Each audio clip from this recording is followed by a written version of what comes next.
यह एक ऐसी दुनिया है जहाँ पैसों की कोई वैल्यू नहीं, यहाँ टाइम ही सब कुछ है। यहाँ अगर आपको कोई चीज खरीदनी है तो आपको उस चीज के बदले अपनी जिंदगी का कुछ टाइम देना पड़ेगा, तब जाकर आप उस चीज को खरीद पाएंगे। लेकिन इस दुनिया में एक अच्छी जिंदगी गुजारने के लिए आपके पास टाइम का होना भी जरूरी है, क्योंकि यहाँ जब किसी इंसान की एज 25 साल तक पहुँच जाती है तो उस इंसान के हाथ पर 1 साल का टाइम स्टार्ट हो जाता है। जिस पल काउंटडाउन 0 हुआ उसी पल वह इंसान खत्म। अमीरों के पास इतना टाइम था कि वह 1000 साल की जिंदगी भी जी सकते थे। अमीरों ने खुद के लिए एक अलग दुनिया बना ली थी जहां वो लोग एक सुकून भरी जिंदगी गुजार रहे थे, लेकिन वहीं दूसरी तरफ गेटो सिटी में रहने वाले गरीब लोग दिन रात मेहनत करके खुद के लिए टाइम कमाते थे, नहीं तो उनकी जिंदगी खत्म हो जाएगी। इन्हीं गरीबों की बस्ती में विल नाम का एक लड़का रहता था जिसकी घड़ी में सिर्फ 23 घंटे ही बचे थे। विल अपनी मॉम के साथ रहता था। अब क्योंकि 25 साल के बाद उम्र रुक जाती है, इसीलिए उसकी माँ 50 साल की होकर भी बहुत जवान दिख रही थी। आज विल की माँ का 50वां जन्मदिन था। विल अपनी मॉम का बर्थडे सेलिब्रेट करने के लिए पिछली रात ओवर टाइम करके एक शैंपेन की बोतल लाया था। यह देखकर विल की मॉम बहुत खुश हो जाती है और वो विल से कहती है कि मैं अपने पोतों को देखना चाहती हूँ, तुम किसी लड़की को डेट क्यों नहीं करते? जिस पर विल जवाब देता है कि इन सब चीजों के लिए टाइम किसके पास है। विल की मॉम ने उससे कहा कि इलेक्ट्रिसिटी बिल और बैंक से लिया हुआ लोन कल की डेट तक मुझे क्लियर करना होगा, नहीं तो हमें फाइन पड़ सकता है। इसीलिए अब मैं जा रही हूँ और कल रात तक सभी बिल्स और बैंक के लोन्स जमा करवा कर वापस आऊंगी। उसने कहा कि मेरे पास सिर्फ 3 दिन का टाइम है। इलेक्ट्रिसिटी बिल और बैंक का लोन चुकाने में मेरे पास लगभग सारा टाइम खर्च हो जाएगा, इसीलिए कल शाम को तुम जरूर बस स्टॉप पर मेरा इंतजार करना, ताकि मेरा सारा टाइम खत्म होने से पहले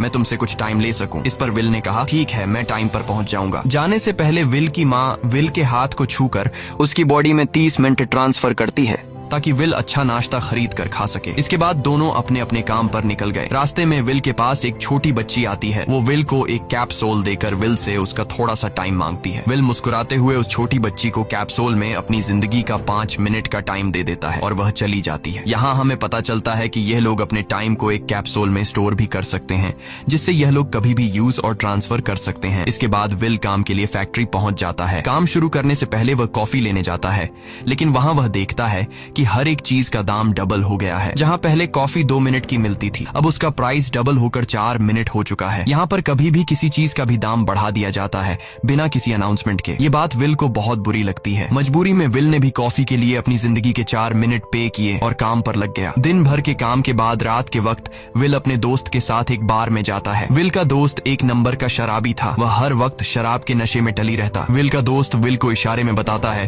कि वह आदमी सबको फ्री में दारू पिला रहा है और उसके पास बहुत ज्यादा टाइम है। ये सुनकर विल ने जब उस आदमी की तरफ देखा तो उसे चारों तरफ से लड़कियों ने घेरा हुआ था। विल की जब उस आदमी की घड़ी पर नजर गई तो उस आदमी के पास 116 साल का टाइम था। ये देखकर विल समझ जाता है कि यह आदमी ग्रीनिच सिटी से है, क्योंकि गेटो सिटी में लोगों के पास ज्यादा से ज्यादा 2 दिन का टाइम होता है। विल उस आदमी के पास आया और उसे वार्न करने लगा कि यहाँ पर तुम्हें नहीं होना चाहिए था। यहाँ चोरों का खतरा है, ये लोग तुम्हें मारकर तुम्हारा टाइम चुरा लेंगे, इसलिए जल्दी से यहाँ से निकल जाओ। लेकिन वो आदमी विल की बातों को सीरियस नहीं लेता और उसे इग्नोर करके ड्रिंक करने लग जाता है। तभी उस बार में फोर्टिस नाम का एक गैंगस्टर अपने ग्रुप के साथ आया, जिसे देखकर सारे लोग बाहर निकल भागे। दरअसल यह शहर के सबसे बड़े गुंडे हैं जो लोगों से जबरदस्ती टाइम चुराते हैं। विल का दोस्त विल को पकड़कर ले जाने लगा, लेकिन विल ने जाने से इनकार कर दिया और वहाँ एक कोने में छिपकर सब कुछ देखने लगा। फोर्टिस उस अमीर आदमी से उसका सारा टाइम लूटने आया था। फोर्टिस उस अमीर आदमी को चैलेंज करता है कि चलो पंजा लड़ाते हैं और जो हारेगा वह अपना सारा टाइम जीतने वाले को दे देगा। ये टाइम फाइट आर्म रेसलिंग की तरह थी, जिसमें 2 लोगों को एक दूसरे की कलाई पकड़नी होती थी। जिस भी इंसान की कलाई नीचे होती थी उसका टाइम घटने लगता था और वो टाइम उस आदमी के हाथ में ट्रांसफर होने लगता था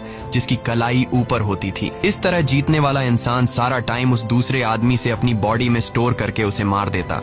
फोर्टिस उस आदमी से कहता है क्या तुम इसके लिए तैयार हो? इस पर उस अमीर आदमी ने कहा कि मैंने बहुत ज्यादा ड्रिंक की हुई है, इसलिए मुझे कुछ टाइम चाहिए, उसके बाद मैं तुम्हारे चैलेंज के लिए तैयार हूँ। फोर्टिस कहता है कि ठीक है, ये तुम्हारी आखिरी ख्वाहिश है, जाओ मैं तुम्हें तैयार होने के लिए कुछ मिनट देता हूँ। फोर्टिस उसके साथ अपना एक आदमी भी भेज देता है ताकि यह भाग न सके। वो अमीर आदमी बाथरूम में आकर बहुत ज्यादा उल्टियां करने लग जाता है क्योंकि उसे काफी चढ़ गई थी। इसलिए अगर वो इस हालत में फोर्टिस से पंजा लड़ता तो इस अमीर आदमी का हारना कंफर्म था। तभी विल वहाँ पर आ जाता है। वो फोर्टिस के आदमी को मारकर उस अमीर आदमी को अपने साथ उस जगह से बाहर निकाल लेता है और उसे फोर्टिस से बचाकर एक सेफ जगह पे ले आया। विल ने उस अमीर आदमी से कहा कि मैंने तुमसे कहा भी कि तुम्हारी जान को खतरा है, तुम जानबूझकर अपना टाइम क्यों बर्बाद कर रहे हो। वो आदमी विल को अपना नाम हेनरी बताता है और वो विल से पूछता है कि तुम्हारी उम्र कितनी है। विल ने बताया 28 साल। हेनरी ने कहा मेरी उम्र 105 साल है और अब मैं जिंदगी से थक चुका हूँ। मैंने अपनी लाइफ में हर एक चीज का मजा लिया है और अब मुझे इस जिंदगी की जरूरत नहीं है, मैं जीना नहीं चाहता। ये सुनकर विल ने हैरानी से पूछा आखिर तुम कहना क्या चाहते हो। इस पर हेनरी ने कहा लगता है तुम अब तक हकीकत से अनजान हो। क्या तुमने कभी सोचा है कि इस दुनिया में अलग अलग टाइम जोन्स क्यों बनाए गए हैं?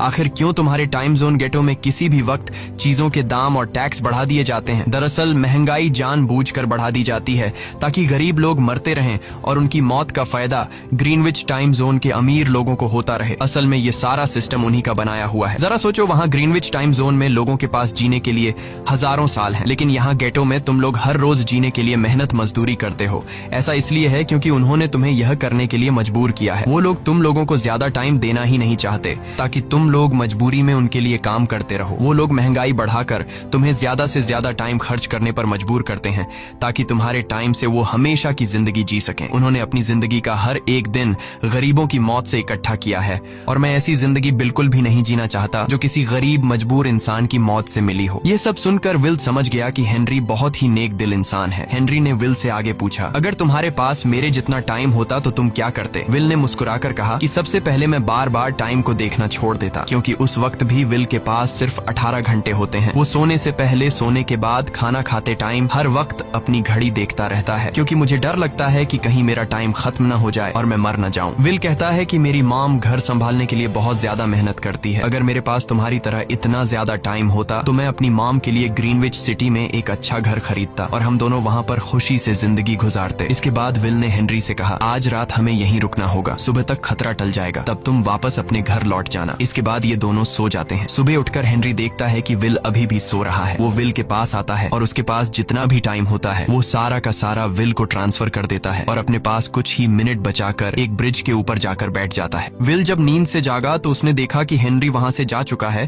तभी हमेशा की तरह नींद से जागने के बाद विल ने अपनी घड़ी में नजर डाली। विल की घड़ी में 116 साल ऐड हो चुके थे। यह देखकर उसकी आंखें खुली की खुली रह गईं। उसे लगा कि वो अभी भी नींद में है और सपना देख रहा है। इसी दौरान विल की नजर विंडो पर पड़ी जिस पर लिखा था मेरा टाइम बर्बाद मत करना। वो समझ जाता है कि हेनरी ने मुझे अपना सारा समय दे दिया है। तभी विल ने हेनरी को दूर एक ब्रिज के किनारे पर बैठे देखा। विल जल्दी से हेनरी की तरफ भागा, लेकिन अब बहुत देर हो चुकी थी क्योंकि हेनरी के पास अब बस कुछ ही सेकंड्स बचे थे और थोड़ी देर बाद वो एक झटके से मरकर ब्रिज से नीचे पानी में गिर गया। विल को हेनरी की मौत का बहुत ज्यादा दुख होता है। अब विल के पास 116 साल की जिंदगी थी और वो समझ जाता है कि अगर मैं यहाँ पर रहा तो लोग समझेंगे कि हेनरी को इसी ने मारा है। विल जल्दी से अपने दोस्त के पास जाता है। विल का दोस्त विल के हाथ में इतना सारा टाइम देखकर शॉक रह जाता है, जिसके बाद विल ने अपने दोस्त को दोस्ती की खातिर 10 साल का टाइम दिया। ये देखकर विल का दोस्त उसका दिल से शुक्रिया अदा करता है। विल कहता है कि यहाँ रहना मेरे लिए अब ठीक नहीं, क्योंकि इतने ज्यादा टाइम को देखते हुए मेरा टाइम छीनने के लिए कोई भी मुझे मार सकता है। अब मैं अपनी माँ के लिए ग्रीनविच सिटी में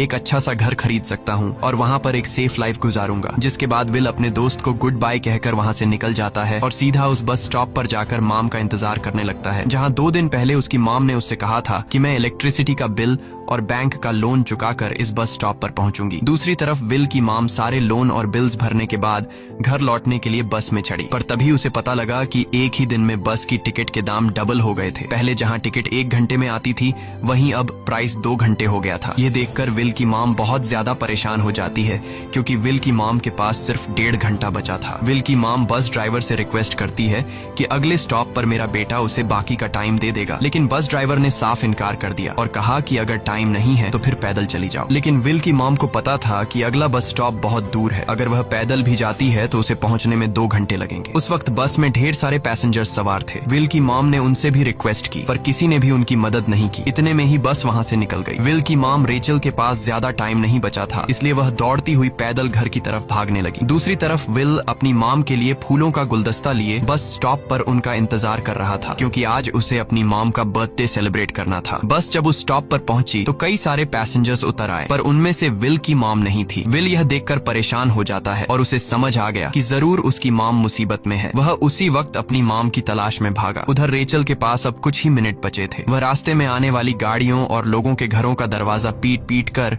उनसे थोड़ा समय उधार मांग रही थी, लेकिन कोई भी उसकी मदद करने को तैयार नहीं था। इधर विल जब कुछ दूर गया तो उसे उसकी मॉम दौड़ती हुई नजर आ गई। अपनी मॉम को भागते हुए देख विल समझ गया कि उनके पास ज्यादा टाइम नहीं है। वह अपना हाथ आगे करके तेजी से उनकी तरफ दौड़ने लगा। उधर रेचल के पास अब सिर्फ 10 सेकंड्स ही रह गए थे। वह भी पूरी तेजी से विल की ओर भाग रही थी, लेकिन जैसे ही रेचल अपने बेटे विल के पास पहुंची, उसका टाइम खत्म हो जाता है और वह मर जाती है। यह देखकर विल को बहुत दुख होता है, क्योंकि उसने अपनी मॉम के लिए क्या कुछ नहीं सोचा था। वह चीख चीख कर रोने लगा। अगली सुबह तक हेनरी की डेड बॉडी टाइम कीपर्स को मिल चुकी थी। ये टाइम कीपर्स वहां पर इन्वेस्टिगेशन करते हैं। आज की दुनिया में टाइम कीपर्स होते थे जो पुलिस की तरह थे। इन टाइम कीपर्स का काम भी क्राइम को रोकना होता है। टाइम कीपर्स के ऑफिसर रेमंड ने उस जगह में अच्छी तरह से जांच की, लेकिन उसे कोई भी क्लू नहीं मिला। तभी रेमंड की नजर उस ब्रिज के पास लगे सीसीटीवी कैमरा की तरफ गई। वह सीसीटीवी फुटेज चेक करने सीसीटीवी रूम के लिए निकल पड़ा। दूसरी तरफ विल समझ चुका था कि उसकी मॉम की मौत के लिए ग्रीनिच में रहने वाले अमीर लोग ही जिम्मेदार हैं,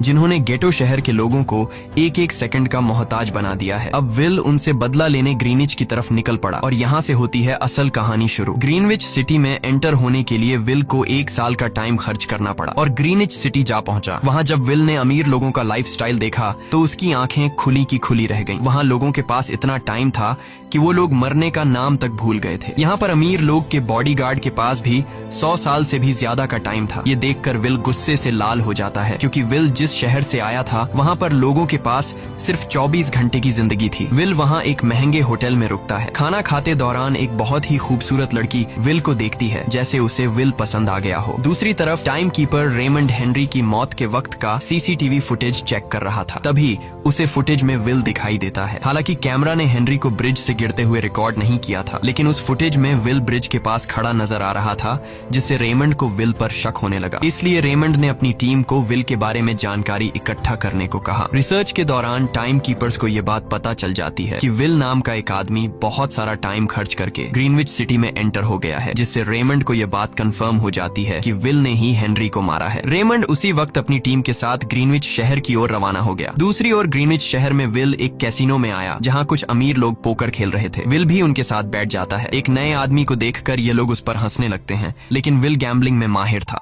आज उसके लिए अमीरों से पैसे निकालने का सबसे अच्छा मौका था। विल ने फिलिप नाम के एक रईस आदमी के साथ पोकर की बाजी खेली। फिलिप यहाँ का सबसे रईस इंसान है। उसके पास खुद का एक टाइम बैंक है जो लोगों को लोन पर टाइम देता है। फिलिप के साथ उसकी डॉटर भी बैठी होती है। यह वही लड़की है जो कुछ देर पहले विल को गौर से देख रही थी। गेम जब शुरू हो जाती है तब विल अपनी लाइफ का सारा टाइम दांव पर लगा देता है और अपनी माइंड के बदौलत वो फिलिप से 1100 साल जीत जाता है। यह देखकर फिलिप की बेटी सिल्विया विल से काफी ज्यादा इम्प्रेस हो जाती है। उसने विल को कल रात अपने घर पार्टी पर इनवाइट किया। फिर अगली शाम विल एक नई नवेली कार खरीदकर फिलिप की पार्टी में जा पहुंचा। वहीं पार्टी के दौरान विल और सिल्विया डांस करने लगते हैं और सिल्विया मन ही मन विल को दिल दे बैठी। वो अपनी दिल की बात विल से करने ही वाली थी कि तभी टाइम कीपर रेमंड अपनी टीम के साथ वहां पहुंचता है और विल को पकड़ लेते हैं। विल को खूनी समझकर सिल्विया भी उससे नाराज हो गई। रेमंड ने सबसे पहले विल का सारा टाइम उससे छीनकर सिर्फ 2 घंटे दिए। उसके बाद वो विल को हेनरी के खून के इल्जाम में गिरफ्तार करने लगा। रेमंड विल से पूछता है कि तुमने हेनरी को क्यों मारा। विल उसे कहता है कि मैंने उसे मारा नहीं था,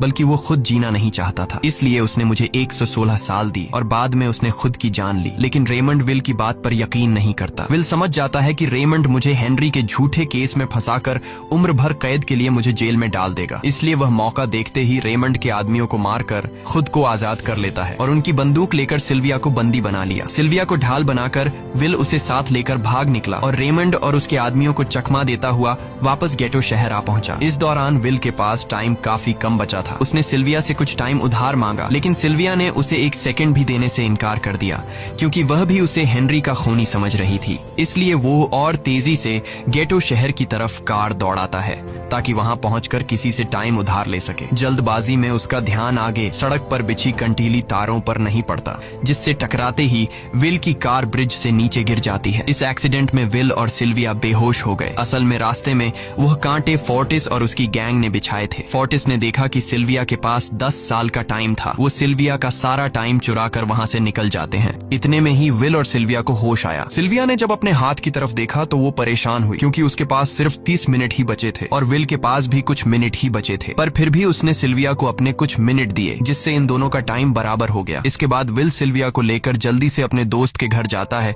जिसे उसने 10 साल दिए थे। जब उसके दोस्त की वाइफ ने दरवाजा खोला और उसने विल को देखा तो उसने विल से नाराजगी जताते हुए कहा, तुम्हारे दिए हुए 10 साल ने मेरे हस्बैंड की जान ले ली। उसने सारा टाइम शराब में उड़ा दिया, जिससे उसकी मौत हुई। ये सुनकर विल मायूस हो गया, लेकिन अब इन दोनों के पास भी ज्यादा टाइम नहीं था। अगर यह दोनों जल्दी से कुछ नहीं करते तो इनकी भी मौत पक्की थी। तभी विल ने सिल्विया के कानों में ईयरिंग देखी, जो हीरे की थी। उसे बेचकर विल और सिल्विया को 2 दिन का टाइम मिल गया। इसके बाद विल सिल्विया को लेकर फोन बूथ पर आया। उसने सिल्विया के पिता फिलिप को कॉल किया और बताया कि उसकी बेटी अब तक सही सलामत है। उस वक्त रेमंड भी फिलिप के पास ही मौजूद था और विल को भी पता था कि रेमंड भी वहाँ मौजूद है। विल ने सिल्विया को छोड़ने के बदले 10,000 साल का टाइम मांगा और वो 10,000 साल टाइम बैंक के जरिए गरीब लोगों में बांटने को कहा और कल सुबह तक का टाइम दिया। हालांकि फिलिप के लिए यह रकम कुछ भी नहीं थी, पर फिलिप किसी भी कीमत पर गरीबों को टाइम नहीं देना चाहता था। इधर विल सिल्विया को अपने घर ले आया, जहाँ पर दोनों सुबह होने का इंतजार कर रहे थे। इसी दौरान सिल्विया ने विल से पूछा कि उसकी फैमिली कहाँ है। इस पर विल ने बताया कि पिछली रात ही टाइम न होने की वजह से मेरी माँ की डेथ हुई। ये सुनकर सिल्विया को बहुत बुरा लगता है और उसे एहसास होता है कि यहाँ गरीब लोग हर पल मौत के डर में जीते हैं। उन्हें एक दिन का टाइम कमाने में कितनी मेहनत करनी पड़ती है। अगली सुबह बैंक खुलते ही विल और सिल्विया खिड़की से बैंक पर नजर रखने लगे, लेकिन बैंक ने गरीबों में टाइम नहीं बांटा। सिल्विया यह देखकर बहुत मायूस हो गई कि टाइम के आगे उसके पिता के लिए अपनी बेटी की भी कोई कीमत नहीं थी। अब सिल्विया को समझ आ गया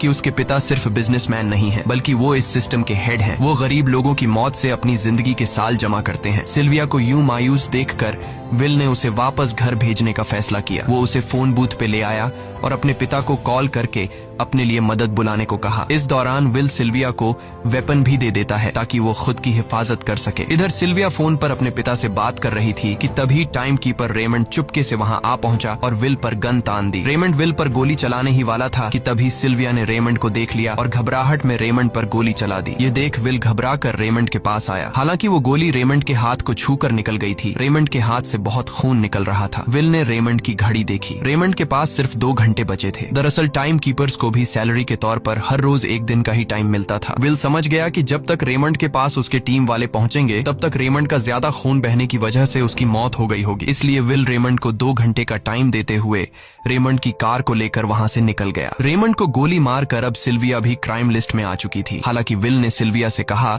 कि वो अभी इन सब से निकल सकती है, लेकिन ग्रीनिच में सिल्विया की जिंदगी पिंजरे में कैद पंछी की तरह थी। उसके पिता फिलिप ने उस पर बहुत सारी पाबंदियां लगा दी थीं, पर यहाँ आकर उसे आजादी का एहसास हो रहा था, क्योंकि यहाँ वो अपनी मर्जी की मालिक थी और सिल्विया समझ जाती है कि यहाँ पर लोगों के साथ गलत हो रहा है। अब वह भी गरीबों को उनका हक दिलाने में विल के साथ थी। विल और सिल्विया ने मिलकर अमीरों को लूटना शुरू कर दिया। सिल्विया, जो कि ग्रीनिच सिटी के चप्पे चप्पे से वाकिफ थी, इसलिए इन दोनों ने प्लान बनाया कि वो ग्रीनिच सिटी में बैंक से टाइम कैप्सूल चुराएंगे और उनको गरीबों में बांट देंगे। सिल्विया ने सबसे पहले अपने पिता फिलिप के कई सारे बैंक्स में डाका डाला, क्योंकि फिलिप ने गरीबों की मौत से वह सारा टाइम इकट्ठा किया था। इन दोनों ने तिजोरी से सभी टाइम कैप्सूल एक बैग में पैक करके वहां से निकल गए और उन्हें गरीबों में बांटने लगे। इतनी बड़ी चोरी करने के बाद अब सरकार भी इन दोनों से तंग आ चुका था, इसीलिए सरकार ने इन दोनों के सर पर 10 साल का टाइम इनाम रख दिया। ये खबर सुनते ही गैंगस्टर फोर्टिस अब इन दोनों को कुत्ते की तरह ढूंढने लगा, लेकिन विल और सिल्विया हर रोज अपना ठिकाना बदलते रहते थे, जिससे वो किसी के हाथ नहीं आते थे। यह दोनों एक होटल में छुपे हुए थे। इनके पास टाइम की कमी तो थी नहीं, इसलिए उन्होंने पूरे होटल को ही बुक कर लिया था। फोर्टिस इन दोनों की तलाश में उस होटल के बाहर आ पहुंचा। वहां उसने कुछ लोगों को पकड़कर उनसे विल और सिल्विया के बारे में पूछने लगा, लेकिन उन लोगों पर विल और सिल्विया के बहुत एहसानात थे, इसलिए ये लोग मरने के लिए तो तैयार थे, पर विल और सिल्विया का ठिकाना बताने के लिए तैयार नहीं थे। लेकिन जब फोर्टिस ने उन लोगों पर बहुत ज्यादा जोर जबरदस्ती की, तो उनमें से एक बंदा मौत के डर से फोर्टिस को उस होटल के बारे में बता देता है जहां विल और सिल्विया छुपे हुए थे, जिसके बाद फोर्टिस फौरन अपनी गैंग के साथ वहां पर पहुंच जाता है और इन दोनों को पकड़ लेता है। अब विल और सिल्विया का उनसे बच पाना नामुमकिन था। फोर्टिस ने विल को एक टेबल पर बैठा दिया और उसे टाइम फाइट के लिए चैलेंज किया। विल समझ गया कि अगर मैंने चैलेंज से इनकार किया तो फोर्टिस के गैंग वाले लोग मुझे मार देंगे, इसलिए क्यों ना आज इसके साथ पंजा आजमाया जाए। फोर्टिस और विल ने एक दूसरे की कलाई पकड़ ली और मौत का खेल शुरू हुआ। फोर्टिस माहिर खिलाड़ी था, उसने शुरुआत में ही विल का हाथ नीचे कर दिया, जिससे विल का टाइम तेजी से फोर्टिस में ट्रांसफर होने लगा। लेकिन विल बिल्कुल जोर ही नहीं लगा रहा था, जैसे कि वो जानबूझकर हार रहा हो। पर जैसे ही विल के पास अपनी लाइफ के 3 से 4 सेकंड बचे, तभी विल ने अपनी पावर दिखाई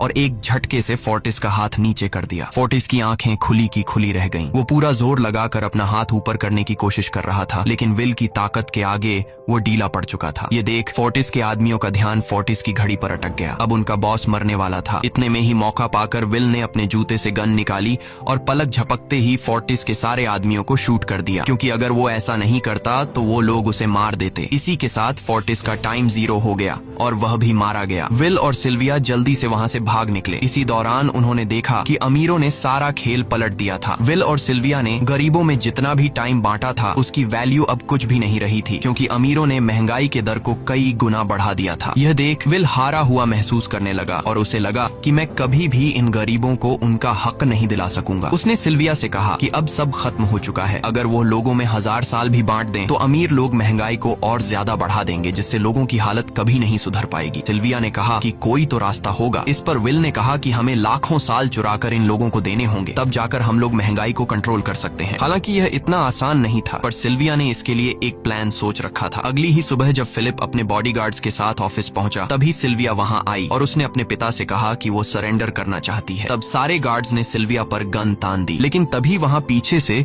गार्ड के बेस में छिपा विल वहां आ पहुंचा। उसने फिलिप के सर पर गन रखी और उसके जरिए लॉकर का दरवाजा खुलवाया। विल और सिल्विया ने फिलिप के लॉकर से एक टाइम कैप्सूल चुरा लिया, जिसमें 10 लाख साल का टाइम मौजूद था। इस टाइम कैप्सूल का एक साल गरीबों की ही मौत से आया था। विल और सिल्विया वह टाइम कैप्सूल लेकर भाग जाते हैं। इधर रेमंड को जब यह बात पता चली तो वह फौरन विल और सिल्विया के पीछे लग गया। जब रेमंड ने अपने हाथ पर घड़ी को देखा तो उसके पास 1 घंटे से भी कम टाइम बचा हुआ था। वह हेडक्वार्टर कॉल करके कहता है कि मुझे मेरी सैलरी कैप्सूल में भेज दो, मेरे पास टाइम कम है। लेकिन इससे पहले कि वह अपनी बॉडी में कैप्सूल से टाइम ट्रांसफर कर पाता, उसे विल की कार दिख जाती है और वह कैप्सूल से अपनी बॉडी में बिना टाइम ट्रांसफर किए उनके पीछे लग जाता है, क्योंकि अगर वो 10 लाख साल गरीबों को मिल जाते तो गेटो टाइम जोन का हर एक इंसान अमर हो जाता और अमीरों का बनाया पूरा सिस्टम तहस नहस हो जाता। रेमंड ने विल और सिल्विया को पकड़ने के लिए अपनी पूरी जी जान लगा दी, लेकिन वो उन्हें रोक नहीं पाया। विल और सिल्विया रेमंड को चकमा देकर गेटो शहर आ गए और वह टाइम कैप्सूल एक बच्ची के हाथों में सौंप दिया। उन्हें पता था कि रेमंड सीधा हमारे पीछे गीटो शहर पहुंचेगा, इसलिए उन्होंने इस जगह को छोड़कर एक सुनसान जगह पर चले गए। उधर उन्होंने गीटो शहर के लोगों में लाखों साल बांटकर उन्हें अमर कर दिया था, लेकिन खुद इन दोनों के पास बहुत ही कम टाइम बच जाता है। बदकिस्मती से उसी पल रेमंड ने उन्हें पकड़ लिया। रेमंड ने विल को धमकी देते हुए कहा, अगर तुम्हें अपनी जान प्यारी है तो चुराया हुआ सारा टाइम वापस कर दो। तब विल ने उसे अपनी घड़ी का समय दिखाया। विल और सिल्विया के पास कुछ ही मिनट बचे थे। विल ने रेमंड से कहा, कहीं तुम भूल तो नहीं गए? याद है जब तुम मरने वाले थे तो मैंने तुम्हें कुछ टाइम उधार दिया था। टाइम तो तुम्हें मुझे वापस करना चाहिए। यह सुनकर रेमंड को याद आया कि विल और सिल्विया को पकड़ने की जल्दी में उसने अपने टाइम पर ध्यान ही नहीं दिया। जब उसने अपनी घड़ी पर नजर डाली तो उसके पास सिर्फ 5 सेकंड ही बचे थे, जो देखते ही देखते 0 हो गए और रेमंड मारा गया। विल और सिल्विया रेमंड से तो बच गए थे, पर इन दोनों के पास भी अब सिर्फ एक मिनट ही बचा था। ऊपर से उस सुनसान इलाके में उनकी मदद करने वाला भी अब कोई नहीं था। उन्हें अपनी मौत साफ नजर आ रही थी। इन दोनों ने मायूस होकर एक दूसरे को गले लगाया और तभी विल को रेमंड की कार नजर आई। विल फौरन कार की तरफ भागा और वहां पहुंचकर उसने रेमंड की सैलरी का टाइम अपनी घड़ी में ट्रांसफर कर दिया। इसके बाद वह सिल्विया को भी टाइम देने उसकी ओर भागने लगा। सिल्विया भी तेजी से विल की ओर दौड़ रही थी। सिल्विया के पास कुछ ही सेकंड्स बचे हुए थे। यह बिल्कुल उसी तरह का पल था जिस तरह से विल ने अपनी मॉम को खोया था। विल ने अपनी मॉम को तो खो दिया था, पर सिल्विया को नहीं खोना चाहता था। विल सिल्विया के बिल्कुल करीब ही था, पर तभी सिल्विया विल की बाहों में गिर पड़ी। लकीली विल ने सही वक्त पर सिल्विया का हाथ थाम लिया था, जिससे उसकी जान बच गई। विल और सिल्विया की बदौलत अब डेटन शहर के सारे लोग अमर हो चुके थे। अब उन्हें 1-1 घंटे कमाने के लिए फैक्ट्रीज में काम करने की जरूरत नहीं थी। वह सभी अपने सपनों को पूरा करने ग्रीनिच शहर की ओर निकल पड़े, जिससे अमीरों का बनाया सारा सिस्टम फेल हो गया। वहीं इसी के साथ यह कहानी खत्म हो जाती है। अगर आपको वीडियो अच्छी लगी हो तो हमारे चैनल को सब्सक्राइब और वीडियो को लाइक जरूर कीजिएगा।